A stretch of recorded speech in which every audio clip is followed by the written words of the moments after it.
શહેરોમાં નવા બન્યા બાદ જો ટૂંક જ સમયમાં રસ્તા તૂટશે તો પાલિકા પ્રમુખ અને ચીફ ઓફિસર સામે પગલાં ભરાશે। મુખ્યમંત્રીએ ગ્રાન્ટના ચેક આપવાની સાથે અધિકારીઓ અને પદાધિકારીઓની જવાબદારી પણ ફિક્સ કરી હતી। ગટર કે પાણીની લાઇનના ખોદકામની સાથે સમગ્ર માર્ગ રીસરફેસ કરાશે। મહાનગરપાલિકા નગરપાલિકા વિસ્તારમાં સ્થાનિક પરિવહન માટે સરકાર 1000 બસ આપશે, પરંતુ તેના ઈંધણ અને જાળવણી સહિતનો ખર્ચ સ્થાનિક સંસ્થાએ ઉઠાવવો પડશે। તો આ તરફ ગરીબ કલ્યાણ મેળામાં અપાયેલી સાધન સહાયનો કેવો અને કેટલો ઉપયોગ થયો તેનો સર્વે કરવા માટે પણ સ્થાનિક સત્તાધીશોને સૂચના આપવામાં આવી છે। રાજ્યના શહેરી વિસ્તારોમાં ગટર કે પાણીની લાઇન માટે ખોદકામ થયું હોય ત્યાં માત્ર તેટલી જગ્યા પૂરતું નહીં પણ સમગ્ર રોડને રીસરફેસ કરવા માટે ગ્રાન્ટ ફાળવવાનો નિર્ણય કરવામાં આવ્યો છે। પરંતુ આ રોડ ટૂંકા સમયમાં તૂટશે તો તે પાલિકાના પ્રમુખ તથા ચીફ ઓફિસરની જવાબદારી બનશે તેમ મુખ્યમંત્રી આનંદીબહેન પટેલે ગાંધીનગરના મહાત્મા મંદિર ખાતે યોજાયેલા મહાનગરપાલિકા અને નગરપાલિકાઓને ચેક વિતરણ સમારોહમાં જણાવ્યું હતું। પરંતુ આ રોડ 3 થી 4 વર્ષ સુધી નહીં ટકે તો જવાબદાર અધિકારીને સજા મળશે। રાજ્ય સરકારે આ વર્ષે રોડ રીસરફેસિંગ માટે 500 કરોડની જોગવાઈ કરી છે, જેમાં 8 મહાનગરપાલિકાઓને 367 કરોડ અને નગરપાલિકાઓને 132 કરોડ રૂપિયા અપાશે।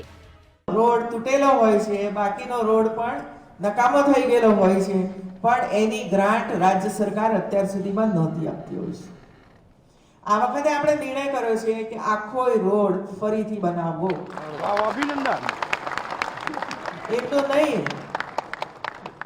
જો એ રોડ 3-4 વર્ષ સુધી મજબૂતાઈથી નહીં રહે તો એની સજા પણ તમને જ થવાની છે। મે મહિના પછી ખુલ્લામાં શૌચક્રિયા કરનાર દંડાશે। મુખ્યમંત્રી આનંદીબહેન પટેલે જણાવ્યું હતું કે સમગ્ર દેશમાં ગુજરાતે અત્યાર સુધીમાં 60% શૌચાલયો બાંધવાનું કામ પૂર્ણ કર્યું છે અને મે મહિનાના અંત સુધીમાં તમામ 159 નગરપાલિકા અને 8 મહાનગરપાલિકામાં 100% કામ પૂરું કરી દેવાશે।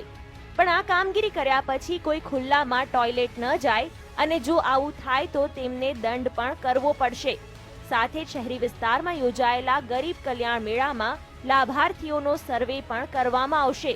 તેમને અપાયેલા નાણાંમાંથી શું કર્યું શું ન કર્યું તેનો સર્વે કરવા સ્થાનિક સત્તાધીશોને સૂચના આપવામાં આવી હતી। આ બાબતનો હિસાબ આપવાનો છે। 1 વર્ષમાં શું થયું તેનો અહેવાલ સરકારને આપવો પડશે। દરેક નગરપાલિકાએ આ પાછલા 5 વર્ષ કે 6 વર્ષની અંદર જેટલા પણ ગરીબ કલ્યાણ મેળામાં સાધનો આપ્યા છે, સહાય કરી છે, બેંકની અંદરથી લોન લીધી છે, એ લોનનું એમણે શું કર્યું એ બધો જ હિસાબ કિતાબ તમારે 1 વર્ષની અંદર અમને સુપ્રત કરવાનો છે મિત્રો।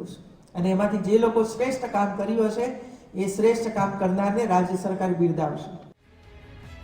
રાજ્ય સરકારે નગરપાલિકા અને મનપાને ટ્રાન્સપોર્ટેશન માટે 1000 જેટલી બસો આપવાનો નિર્ણય કર્યો હોવાનું કહી આનંદીબહેને કહ્યું હતું કે બસ ચલાવવા માટે ડીઝલ, ડ્રાઈવર, કંડક્ટર સહિતનો સ્ટાફ અને નિભાવવાની તૈયારી હોય તો જ બસ માંગવા આવજો। બહુ જ અગત્યનો પહેલીવાર નિર્ણય કર્યો છે કે મહાનગરપાલિકાઓ અને નગરપાલિકાઓને 1000 નવી બસો આપવી હોય। સરકાર બસ આપી દેશે, ચલાવવાની જવાબદારી તમારી, સરકાર બસ આપશે। મહત્વપૂર્ણ છે કે નગરપાલિકાઓ બાકી બિલ ભરતી નહીં હોવાથી સરકારે 450 કરોડનું બાકી બિલ વીજ બોર્ડને ચૂકવવાનું નક્કી કર્યું છે, પરંતુ તેના રૂપિયા ગ્રાન્ટમાંથી અગાઉથી જ કાપી લેવામાં આવશે।